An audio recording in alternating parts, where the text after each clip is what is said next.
Pemirsa, kembali lagi di Lapor Polisi. Komnas HAM menggelar konferensi pers terkait pemeriksaan hasil uji balistik tim Puslap 4 Polri. Dalam konferensi pers yang digelar pada hari Rabu, Komisioner Komnas HAM, BK Ulung Hapsara menjelaskan terkait apa saja yang diperiksa dalam hasil uji balistik yang diserahkan tim Puslap 4 Polri. Di antaranya rekaman CCTV, barang bukti berupa telepon genggam dan residu peluru. Sementara pemeriksaan hasil uji balistik berlangsung selama 5 jam. Tim lapor dari kepolisian datang memenuhi undangan Komnas dan memberikan keterangan terkait dengan balistik dan juga forensik lainnya. Apa saja yang tadi disampaikan? Yang pertama adalah soal DVR, kaitannya dengan rekaman CCTV. Jadi ada 5 DVR tadi yang disampaikan. Infonya, datanya ke Komnas HAM. Itu yang pertama. Yang kedua juga data terkait handphone. Ada 1 handphone tadi yang diberikan. Terus yang lain adalah juga keterangan terkait balistik. Jadi peluru, jumlah peluru yang sudah diperiksa di lab, terus kemudian senjata yang digunakan, yang sudah diserahkan dari penyidik ke forensik untuk dicocokkan, begitu. Terus juga data-data lain, yaitu GSR atau gunshot residue. Jadi serbuk yang setelah ditembakkan itu kan muncul residunya. Nah itu juga tadi disampaikan ke kami. Termasuk juga soal analisa laboratorium terkait metalurgi. Jadi metalurgi ini adalah ilmu yang untuk menentukan komposisi logam dari peluru-peluru yang digunakan. Begitu. Jadi itu lengkap. Kenapa kemudian prosesnya agak lama, setengah 10 dan baru setengah 10 pagi kita mulai dan baru jam 10 pagi kita mulai dan baru selesai sekitar 10 menit yang lalu. Jadi ada 5,5 jam lah ya gitu. Jadi agak lama karena kami juga agak detail begitu. Ya, kita beralih ke kasus yang sampai saat ini masih menyita atensi publik ya. Selain menetapkan 4 tersangka dan mendalami peran masing-masing, Mabes Polri juga menetapkan ada 31 personil Polri yang terlibat pelanggaran kode etik dalam penanganan kasus pembunuhan Brigadir Joshua. Ya benar sekali, ini 3 jenderal yang terlibat diisolasi di Makobrimob.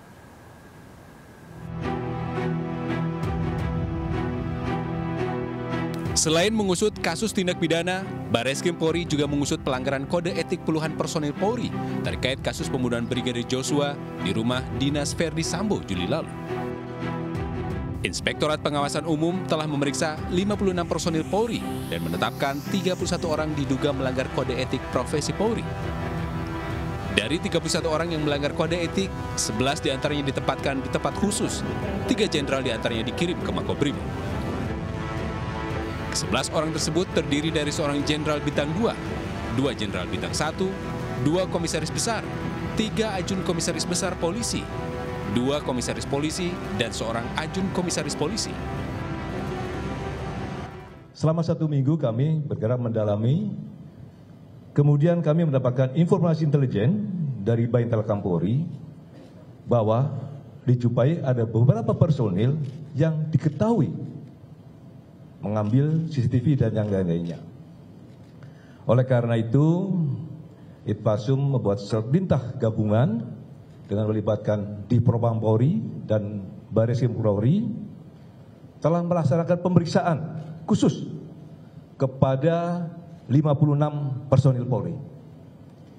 Dari 56 personil Polri tersebut, terdapat 31 personil Polri yang dari Bapak Kapolri sampaikan yang diduga patut juga melanggar kode etik profesional Polri atau KKEP.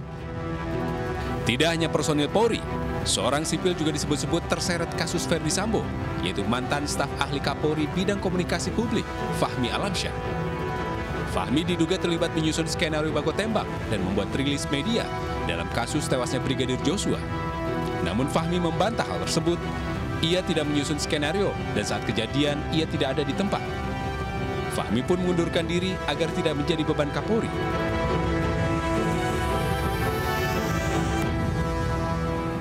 Sosok Komjen Polisi Agus Andrianto kini menjadi sorotan publik setelah ia bergabung dalam tim khusus bentukan Kapolri untuk menangani kasus Ferdi Sambo terkait pembunuhan Brigadir Joshua. Ya, lalu bagaimanakah karir Komjen Agus Andrianto di dunia kepolisian? Kita simak informasi berikut.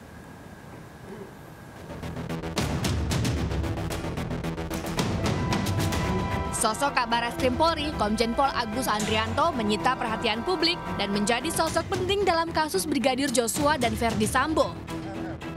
Komjen Agus Andrianto menjadi salah satu anggota tim khusus bentukan Kapolri untuk mengusut kasus pembunuhan Brigadir Joshua. Sebelumnya, Agus pernah mengungkap adanya kendala dan proses penyidikan kasus kematian Brigadir Joshua. Ia menyebut ada barang bukti yang rusak hingga dihilangkan sehingga membuat penyidikan terhambat. Meski menemui kendala, Agus menyebut pihaknya akan tetap profesional untuk mengusut kasus tewasnya Brigadir Joshua. Komjen Agus Andrianto merupakan salah satu perwira tinggi yang sejak 18 Februari 2021 menjabat sebagai Kabar Reskrim. Agus Andrianto merupakan lulusan Akpol tahun 1989 yang berpengalaman dalam bidang reserse.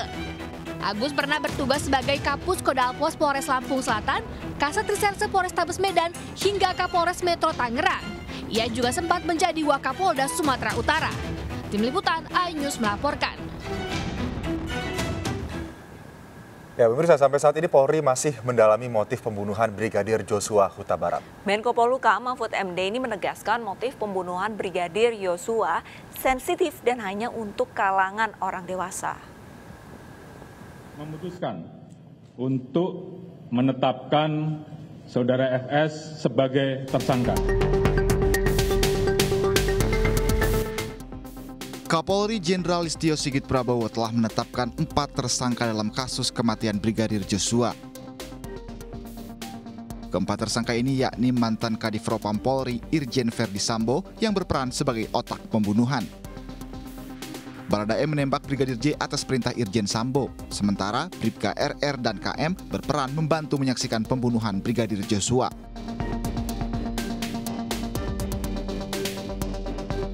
Tiga tersangka Irjen Ferdi Sambo, Bribka RR, dan KM dijerat pembunuhan berencana dengan ancaman hukuman mati. Sementara Baradae dijerat pasal pembunuhan dengan ancaman hukuman maksimal 15 tahun penjara.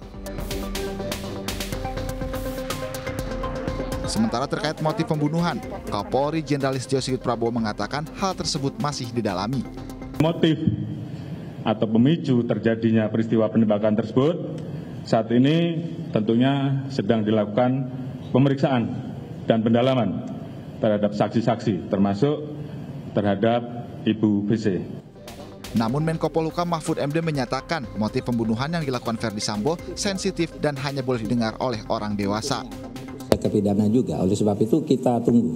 Yang penting sekarang telurnya itu udah pecah dulu. Itu yang kita apresiasi dari Polri. Soal motif biar nanti dikonstruksi hukumnya, karena itu sensitif, mungkin hanya boleh didengar oleh orang-orang dewasa. Biar nanti dikonstruksi oleh motifnya, kan sudah banyak. Sementara itu nama AKP Rita Sorsa Yuliana menjadi perbincangan warganet usai kasus kematian Brigadir Joshua yang menyeret nama Irjen Ferdi Sambo. Mantan Kasat Lantas Polres Lombok Timur Nusa Tenggara Barat ini disebut-sebut memiliki kedekatan dengan Ferdi Sambo. Namun Rita membantah kabar miring ini. Di akun Instagramnya ia buka suara. Saat membalas komentar beberapa pengikutnya, Rita mengaku akan mengklarifikasi isu ini. AKP Rita Yuliana kini bertugas di Polda Metro Jaya. Ia merupakan lulusan Akpol tahun 2013 dan dikenal sebagai polwan berprestasi. Ia juga pernah diterpa hoaks pengunduran diri dari Polri, namun kabar ini segera ditepis. Tim Liputan iNews melaporkan. Richard Eliezer Pudihang Lumiu alias Baradae mengungkapkan kegelisahannya atas kematian seniornya yaitu Brigadir Joshua lewat tulisan tangannya. Ya, kegelisahan atas keselamatan Eliezer juga dituliskan orang tuanya, untuk Presiden Joko Widodo.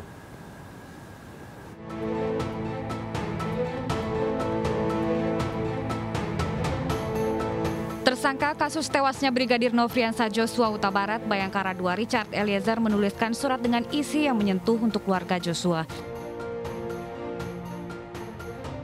Dalam pesan yang dititipkan melalui pengacaranya, Richard Eliezer menyampaikan bahwa ia tidak memiliki motif tersembunyi dalam kasus tewasnya Brigadir Joshua. Dengan tulisan tangan yang dibuat pada tanggal 7 Agustus pukul 1:24 dini hari, Eliezer juga meminta maaf kepada orang tua dan adik Joshua.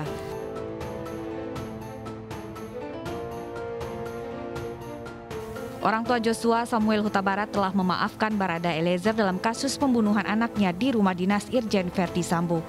Samuel juga berpesan pada Richard Eliezer agar jujur dalam pemeriksaan penyidik. Ia juga meminta Barada E mengungkap siapa saja yang terlibat dalam pembunuhan Joshua. Saya sendiri dan istri memaafkan, tapi biarlah hukum tetap yang berjalan tetap.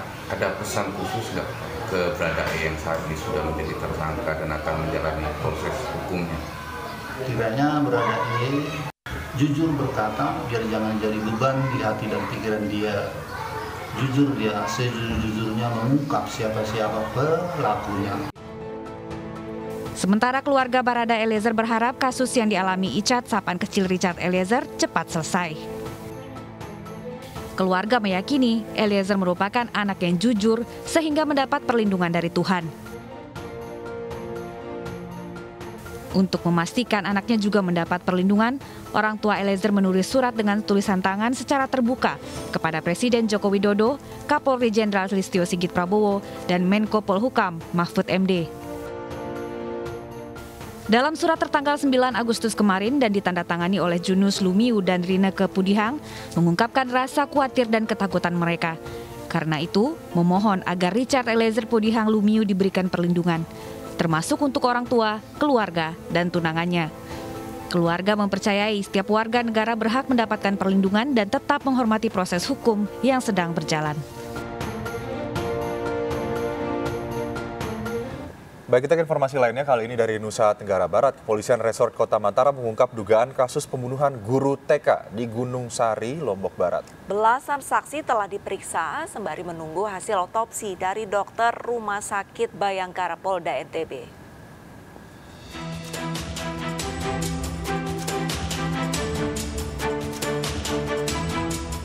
Penyidik Satreskrim Polresta Mataram terus bekerja maraton guna mengungkap dugaan kasus pembunuhan guru TK di Gunung Sari, Lombok Barat. Kapolresta Mataram, Kombes Pol Mustafa, membenarkan dugaan tewasnya Hairani alias Rani, perempuan berusia 22 tahun yang berprofesi sebagai guru TK, yang ditemukan tewas dengan luka lebam pada bagian pipi dan dada. Namun Mustafa belum memastikan penyebab kematian korban karena masih menunggu hasil otopsi dari dokter Rumah Sakit Bayangkara Polda NTB. Kematian Rani yang tidak wajar menguatkan dugaan ia telah menjadi korban pembunuhan. Pihak kepolisian pun telah mendapatkan petunjuk berdasarkan hasil olah TKP. Guna mempercepat pengungkapan kasus, pihak kepolisian telah memeriksa belasan saksi yang terdiri dari pihak keluarga, tetangga, dan teman dekat korban. Katanya hilang, menurut pengakuan bapak tiri korban itu ada beberapa barang yang hilang, handphone dan mungkin masih kita cari. Yang jelas saya mohon waktu, saya tunggu hasil otopsi, nanti akan saya sampaikan kepada rekan-rekan sekalian. Saya terus bekerja, semoga apa yang saya kerjakan segera diberikan kemudahan sehingga kita bisa mendapatkan titik terang berkaitan dengan penemuan mayat atau jenazah kemarin. Kasus ini bermula saat Rani ditemukan tewas di dalam kamar mandinya pada 29 Juli 2022. Pihak keluarga korban berharap polisi segera mengungkap kasus ini guna mengetahui fakta atas kematian Rani dan tidak menimbulkan spekulasi di tengah masyarakat. Dari Mataram, Hari Kasidi, iNews melaporkan. Pemirsa, misteri tewasnya siswa SMP yang jasadnya ditemukan di Sungai Lampung Barat akhirnya terungkap. Korban ternyata dikeroyok hingga tewas oleh 6 teman sekolahnya yang dendam. Polres Lampung Barat Lampung menguak misteri pembunuhan siswa SMP yang jasadnya ditemukan di Sungai Waikabul pada Januari lalu. Polisi akhirnya menetapkan 6 tersangka yang semuanya merupakan teman sekolah korban. Dari hasil pemeriksaan, pengeroyokan ini bermula saat korban yang kerap dibully oleh salah satu pelaku melawan hingga terjadi perkelahian. Rekan korban kemudian melaporkan insiden ini ke guru BP hingga pelaku dipanggil dan ditegur. Dendam karena laporan tersebut, pelaku kemudian mengajak 5 rekannya untuk mengeroyok korban. Korban yang diajak bertemu di kebun kopi kemudian dikeroyok hingga tewas. Untuk menghilangkan jejak, pelaku membuang jasad korban ke Sungai Waikabo. Antara korban dan tersangka kontak fisik, tersangka ini kalah, mungkin masih timbul amarah atau dendam, sehingga mereka merencanakan hal tersebut sampai dengan pengeroyokan dan meninggal dunia si korban. Polisi menyita barang bukti balok kayu yang digunakan pelaku saat mengeroyok hingga korban tewas. Sementara itu, ke-6 pelaku didampingi oleh Lembaga Perlindungan Anak Indonesia dalam proses hukumnya. Ke-6-nya dijerat Undang-Undang tentang Perlindungan Anak dengan ancaman hukuman 15 tahun penjara. Sebelumnya, jasad siswa SMP ditemukan di Sungai Waikabul yang awalnya diduga korban terpleset dan tenggelam. Namun pihak keluarga curiga karena terdapat luka lebam di tubuh korban hingga meminta agar dilakukan visum. Setelah mendapatkan fakta penyebab kematian, keluarga langsung melapor ke polisi hingga kasus ini akhirnya terungkap. Dari Lampung Barat, Lampung, Enrico Kantung, iNews melaporkan. Seorang ibu muda di Ponorogo, Jawa Timur nekat berjualan narkoba jenis pil koplo. Informasi akan kami hadirkan usai jeda, tetaplah di Lapor Polisi.